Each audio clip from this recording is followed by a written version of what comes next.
Hello students, this is the next video lecture for the class 10th electricity. आज हम लोग electricity में एक और वीडियो लेक्चर लेके आए हैं। पिछले क्लास में आपको रेजिस्टिविटी और स्पेसिफिक रेजिस्टेंस तक पढ़ाया गया था। आज हम लोग को पढ़ना है combination of resistance. So our topic is combination of resistance. हम रेजिस्टेंस को कैसे कंबाइन करेंगे।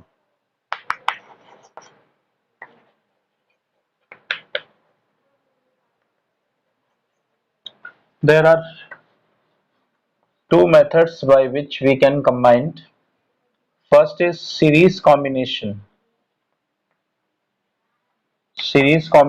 of resistors,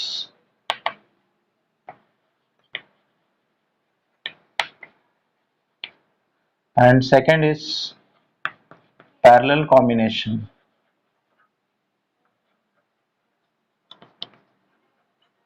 पहला आपका सीरीज होता है और दूसरा जो कॉम्बिनेशन होता है वो पैरेलल होता है। एक एक करके दोनों को डिस्कस करना है। पहले सीरीज देखिए, तो first is series combination.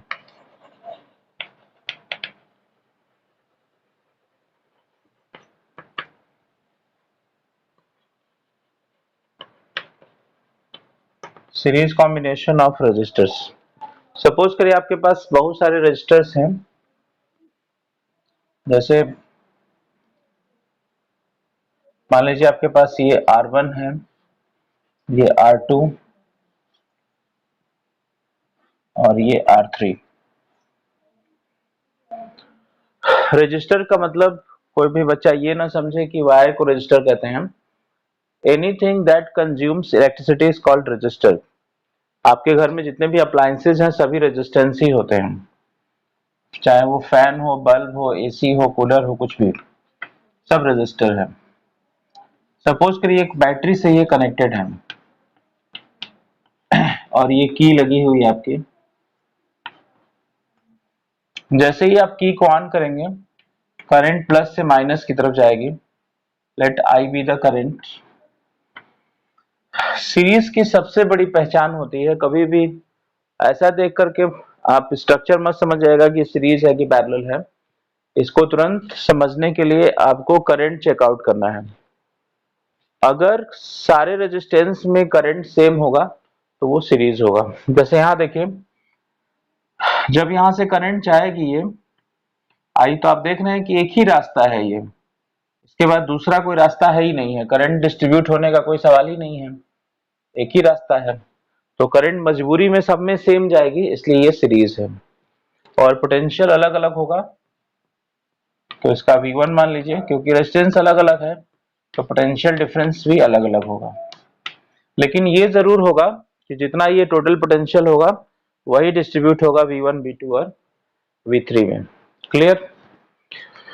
So in series की सबसे बड़ी पहचान होती है करंट सेम होगा। आपको देख के डिसाइड नहीं करना है, आपको चेकआउट करना है कि करंट सेम हो रहा है कि नहीं, और ये आगे तक आपका काम करेगा। कोई भी कॉम्प्लिकेटेड सर्किट होगा, अगर करंट सेम है तो वो सीरीज होगा। तो in series current is same while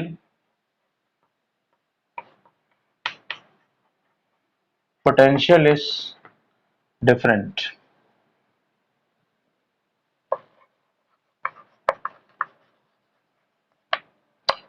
Therefore,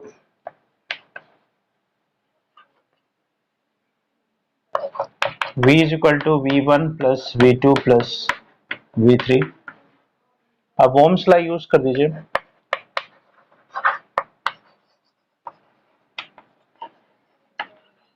Ohm's law का फॉर्मूला होता है V is equal to IR।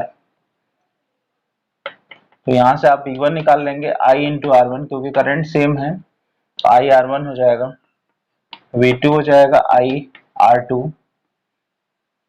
और हम V3 भी निकाल लेंगे I R3। क्लियर? और इसको इक्वेशन नंबर 1 में पुट कर देंगे।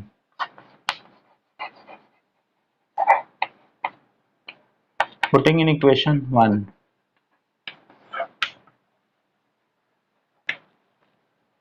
क्वेश्चन 1 में रख दीजिए इसको। So I R is equal to I R one plus I R two plus I R three. आप देख पा रहे होंगे हम यहां से आई को कॉमन ले सकते हैं, तो ये R one plus R two plus R three आ जाएगा। आई आई कैंसिल, तो R is equal to R one plus R two plus R three. इस तरह से आपका सीरीज का फॉर्मूला आ जाएगा, R is equal to R one plus R two plus R three. इसका मतलब ये हुआ कि सीरीज में आपको मैक्सिमम रेजिस्टेंस मिलेगा। क्लियर? तो सीरीज की सबसे बड़ी पहचान होती है कि करंट सेम होगा और आपको मैक्सिमम रेजिस्टेंस मिलेगा। यही रीजन होता है कि आप लोग देखते हैं जितने भी झालर होते हैं, ये सब जो सजावट वाले बल्ब होते हैं, ये सब सीरीज में होते हैं, नहीं तो उतने छोटे छोटे बल्ब होते हैं और आप 220 वोल्ट सप्लाई से जोड़ते हैं तो उड़ जाते हैं सब, इतना ज्यादा हाई पोटेंशियल है कि। लेकिन वो 2-2 वोल्ट के बल्ब अगर हम 120 लगा दे, 150 लगा देते हैं, जिससे पोटेंशियल डिस्ट्रीब्यूट हो जाता है, इसीलिए वो आपका चलता है। इसीलिए झालर का जो कनेक्शन होता है, जितना भी सजावट वाली लाइट का, सब सीरीज में होता है। Clear? Now take the screenshot.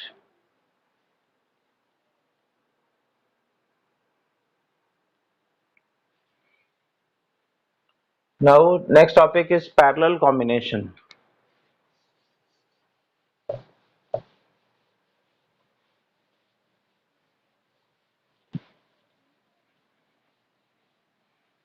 एक चीज और आपको बता दें, अगर आपको कभी भी मैक्सिमम रेजिस्टेंस की जरूरत होगी तो आप सीरीज कनेक्शन करेंगे। Now see the parallel combination.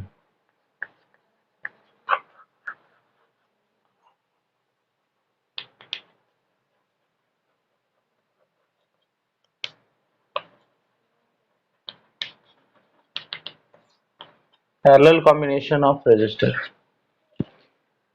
Suppose करिए आपके पास ये 3 रेजिस्टर्स हैं जो इस तरह से कनेक्टेड हैं।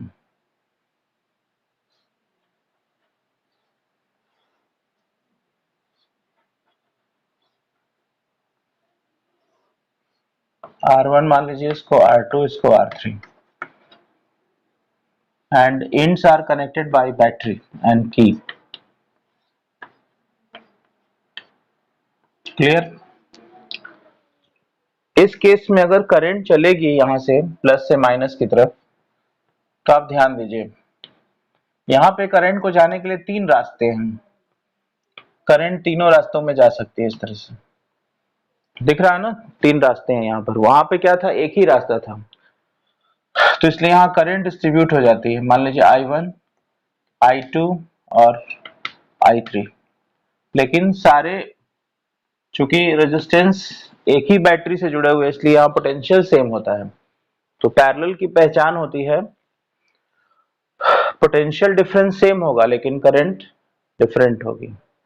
Clear? So in parallel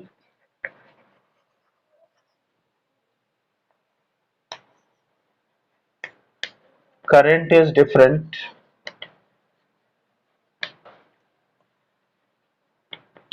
while potential difference is same. This is potential difference. Therefore,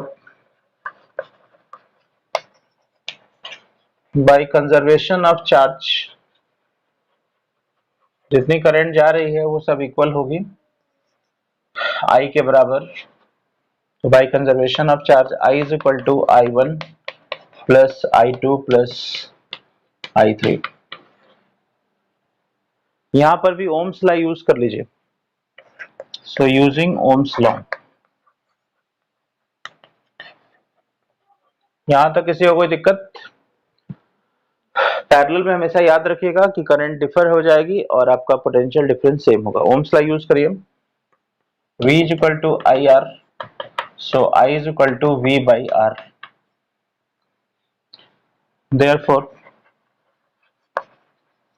यहां से I1 की वैल्यू आ जाएगी V अपॉन R1 I2 की वैल्यू आ जाएगी V अपॉन R2, क्योंकि V सेम है तो I3 की वैल्यू आ जाएगी V upon R3।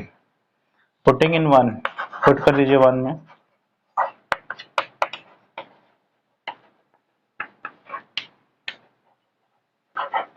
We get, इसको उठा के 1 में सब्स्टिट्यूट कर दीजिए।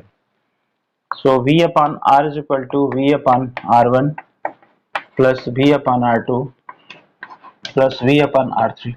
V कैंसिल हो जाएगा सब जगह से और आपको मिल जाएगा 1 upon R is equal to 1 upon R1 plus 1 upon R2 plus 1 upon R3। इस तरह से हम देख पा रहे हैं पैरेलल में आपको मिनिमम रेजिस्टेंस मिलेगा, क्योंकि 1 अपॉन R करेंगे आप तो आपको मिनिमम रेजिस्टेंस मिलेगा। इसलिए पैरेलल में कभी भी कनेक्शन करना हो तो तब करेंगे जब हमको मिनिमम रेजिस्टेंस की जरूरत होगी, और मैक्सिमम रेजिस्टेंस की जरूरत होगी तो हम सीरीज कॉम्बिनेशन यूज करेंगे। Clear? Just take the screenshot.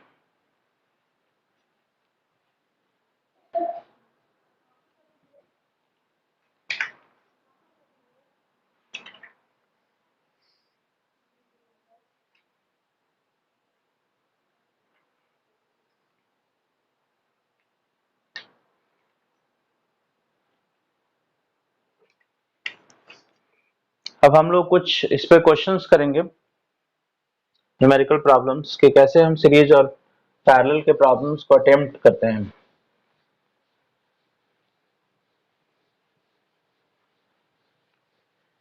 So circuit के क्वेश्चंस देखिए, और आप भी घर पे अपने से अटेम्प्ट करेंगे, क्योंकि सेल्फ स्टडी बहुत जरूरी होता है।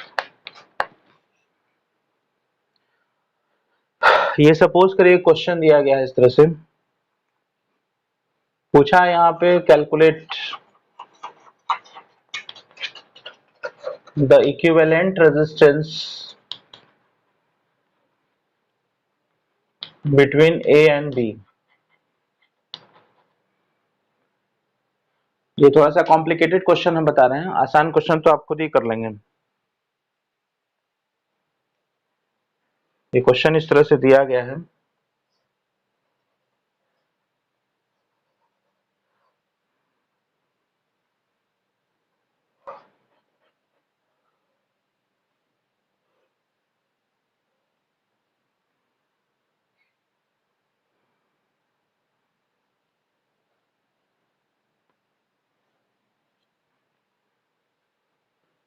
ये 8 ओम है, ये 4 ओम है, ये भी 4 ओम है, और ये 8 ओम है। इसका नाम भी दिया है A, B, C, D, E और F। ऐसे क्वेश्चन को करने के लिए फिगर देखने में कॉम्प्लिकेटेड लग रहा है, आपको घबराना नहीं है। सबसे पहले इस फिगर को ऐसे स्ट्रेच कर दीजिए, ऐसे इसको फैला दीजिए इस फिगर को, इससे आपका क्वेश्चन आसान हो जाएगा। तो हम स्ट्रेच कर देते हैं, तो इस फिगर को फिर से बना देंगे हम। ए पॉइंट को स्ट्रेच करके बाहर लाएंगे, और ये ई पॉइंट आपका है। यहां से हम देख रहे हैं कि 4 और 4 ओम के दो रजिस्टर्स हैं, तो इस तरह से ये 4 ओम और 4 ओम यहाँ पे अटैच कर दीजिए। ये डी पॉइंट हो गया और ये ई पॉइंट, इसको इधर से हमने स्ट्रेच कर दिया। अब हम दे रहे हैं कि डी से सी तक 8 ओम है, तो हम एक और 8 ओम का जोड़ देंगे यहाँ पे। ये 8 ओम हो गया सी पॉइंट, और ये फिर सी से ई भी 8 ओम, और सी से बी पॉइंट आपका बाहर की तरफ यहाँ पे है। अब आपका क्वेश्चन स्ट्रेच हो गया है। अब इसको आराम से कर सकते हैं हम। इसको आप अपने फायदे के लिए R1 मान लीजिए, इसको R2, इसको R3, इसको R4। अब आप लोग ध्यान से देखिए, अगर करंट यहां से चलेगी मान लो I करंट जा रही है तो यहाँ दो रास्ते हैं तो डेफिनेटली करंट बटेगी दोनों रास्तों में। इसका मतलब कि ये आपस में पैरेलल में है, लेकिन ये जो करंट जाएगी वो एक ही रास्ते से होके जा रही है। यहाँ तक सेम करंट I1, ये मान लीजिए I2 है, तो I1 तो सेम ही है। इसका मतलब कि ये दोनों सीरीज में है, means R1 and R2 series में है, R3 एंड R4 भी आपस में सीरीज में है, लेकिन इनका जो इक्विवेलेंट होगा वो पैरेलल में हो जाएगा। इसको लिखेंगे कैसे? तो लिखेंगे since R1 and R2 are in series, तो R इज इक्वल टू आ जाएगा R1 प्लस R2, सीरीज का फॉर्मूला लगा देंगे, 4 प्लस 8 12 ओम आ जाएगा। Again R3 and R4 are in series, so R is equal to R3 plus, यहाँ देखिए R3 और R4 जो है वो सीरीज में है, तो फिर हो जाएगा आपका 4 प्लस 8 12 ओम। नाउ आपको मैंने बताया था कि आपस में दोनों पैरेलल में होंगे, तो R और R डैश पैरेलल में है, तो आप सीधे लिखेंगे now R and R dash are in parallel, therefore 1 upon R is equal to, yeah, R double dash is equal to 1 upon R plus 1 upon R dash। इस तरह से आप इसको निकाल सकते हैं, 1 upon 12 plus 1 upon 12, this is 2 upon 12, this is 1 upon 6 and R double dash is equal to 6 ohm। This is your answer। तो कभी भी आपको ऐसा क्वेश्चन मिले तो आप सर्किट को स्ट्रेच कर दीजिए, ये दोनों सीरीज में हो जाएंगे तो इसका 12 ओम हो जाएगा, इसका भी 12 ओम, आपस में ये पैरेलल में हो जाएंगे। Clear? Just take the screenshot.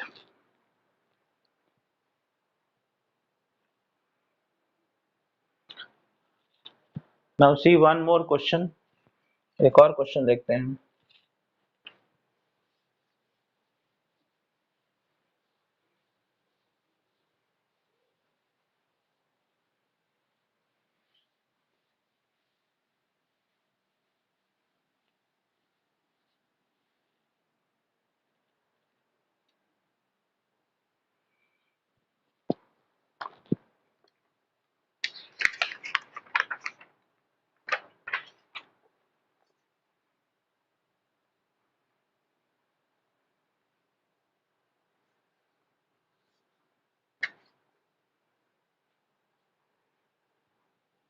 This is the another question। Circuit is given like this, circuit हम बना दे रहे हैं।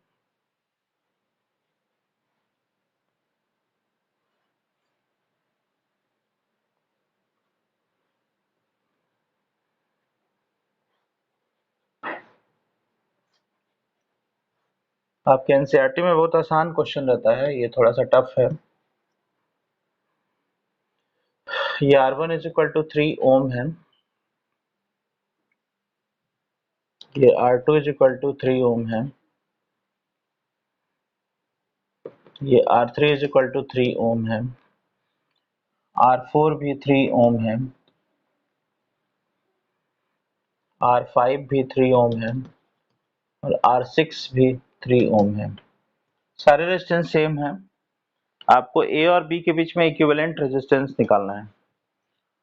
कैसे करेंगे? अगर आप यहाँ से बैटरी कनेक्ट कर देते हैं ए और बी से, तो जो करंट जाएगी, फिर यहाँ दो रास्ते हैं, एक इधर करंट जाएगी, एक इधर जाएगी। इसका मतलब कि ये दोनों पैरेलल में होने वाले हैं, लेकिन ये जो करंट जा रही है वो सेम जाएगी यहाँ तक, तो इसलिए ये तीनों सीरीज में हो जाएंगे और उसके साथ ये पैरेलल में होगा और फिर आपस में ये तीनों सीरीज में हो जाएंगे। सो R2, R3, R4 are in series, तो यहाँ से R आ जाएगा आपका R2 plus R3 plus R4, तो 3 प्लस 3 9 ओम इसको R1 मान लीजिए। तीनों का आपको मिल गया। अब R1 और R5 आपका पैरेलल में है, तो now R1 and R5 are in parallel. तो 1/R2 मान लीजिए इसको, 1/R1 प्लस 1/R5, तो 1/9 प्लस 1/3, एलसीएम 9 हो जाएगा। 4/9 ओम, इसको उल्टा कर लेंगे क्योंकि ये रेसिप्रोकल लेना है। 9/4 ओम। आपका यहां तक सर्किट टूट गया पूरा। अब ये R2 हो गया। अब R2 R1, ये R2 हो गया। इसको R2 नहीं मान सकते, R1 में नहीं मान सकते हैं, ऑलरेडी नाम दिए गए हैं, तो इसको R डैश मान लीजिए। ना हो तो पहले इसको R ही रहने दीजिए और अगले में R डैश कर दीजिएगा इसको। तो ये R डैश नाम में, क्योंकि R1 R2 ऑलरेडी क्वेश्चन में दिया गया है, ठीक है, तो इसको R डैश मान लेंगे। अब जो है R डैश R1 और R6 सीरीज में है, तो now R dash R1 and R6 are in series.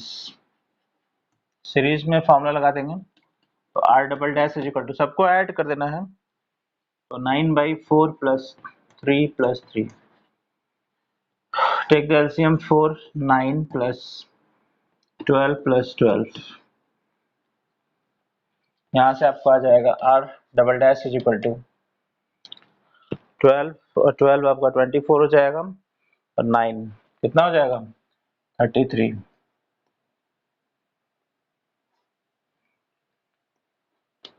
This is your answer. Just take the screenshot.